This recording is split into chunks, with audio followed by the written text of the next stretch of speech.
Hi friends, എല്ലാവർക്കും നമസ്കാരം. വിജാസ് വേഡിലേക്ക് സ്വാഗതം. ഞാനിന്ന് തയ്യാറാക്കാൻ പോകുന്നത് പപ്പയ്ക്ക. നമ്മുടെ വീട്ടിൽ തന്നെ വീട്ടുവളപ്പിലുള്ളതാണ് പപ്പയ്ക്ക. 6 ചെറിയ പച്ചമുളകാണ് എടുത്തിട്ടുള്ളത്. 1 കുടം വെളുത്തുള്ളി എടുത്തിട്ടുണ്ട്. നമുക്കിതൊന്ന് പപ്പയ്ക്ക തൊലിച്ചെത്തി അരിഞ്ഞെടുക്കാം. അപ്പം നമ്മുടെ പപ്പായ തോല് കളഞ്ഞെടുത്തുകൊണ്ട് വന്നിട്ടുണ്ട്. ഇതിനി ചെറുതായിട്ട് അരിഞ്ഞെടുക്കാം. വിളയാത്ത പപ്പയ്ക്ക തന്നെ അച്ചാറിനെടുക്കണം. വിളഞ്ഞ പപ്പയ്ക്കാണെങ്കിൽ അത് ശരിയാവത്തില്ല. അപ്പോൾ ഇത് നമുക്ക് ചെറുതായിട്ടൊന്ന് അരിഞ്ഞുകൊണ്ട് വരാം. അപ്പം പപ്പയ്ക്ക ഞാൻ അരിഞ്ഞെടുത്തിട്ടുണ്ട്. അപ്പം ആദ്യം തന്നെ ഇതിലേക്ക് വെള്ളം വയ്ക്കാം തിളയ്ക്കാൻ. അപ്പോൾ നമ്മുടെ വെള്ളം തിളച്ചിട്ടുണ്ട്. അതിലേക്ക് നമ്മൾ അരിഞ്ഞു വെച്ചിട്ടുള്ള പപ്പായ ഇട്ട് കൊടുക്കാം.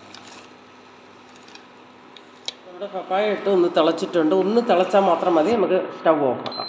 ഇതിനെ നമുക്ക് ഊറ്റിയെടുക്കാം.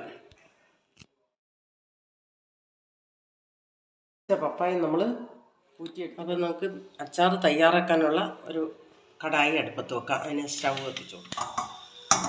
നമ്മുടെ കടായി ചൂടായിട്ടുണ്ട്. അതിലേക്ക് വെളിച്ചെണ്ണ ഒഴിച്ചു കൊടുക്കാം. ഇതിലേക്ക് 1/2 ടീസ്പൂണ് കടുക് ഇട്ട് കൊടുക്കാം. കടുക് പൊട്ടിയിട്ടുണ്ട്. ഇതിലേക്ക് വെളുത്തുള്ളിയും പച്ചമുളകും അരിഞ്ഞ് വെച്ചിട്ടുണ്ട്.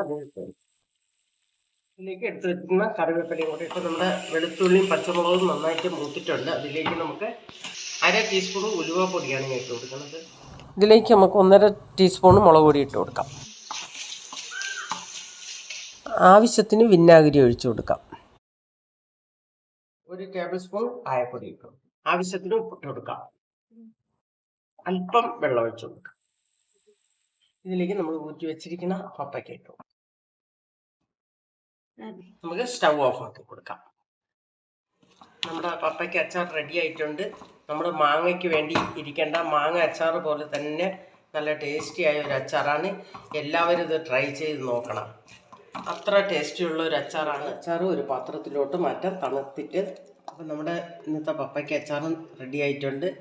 ഈ വീഡിയോ എല്ലാവർക്കും ഇഷ്ടപ്പെട്ടെങ്കിൽ ലൈക്ക് ചെയ്യുക, ഷെയർ ചെയ്യുക, സപ്പോർട്ട് ചെയ്യുക. നന്ദി, നമസ്കാരം.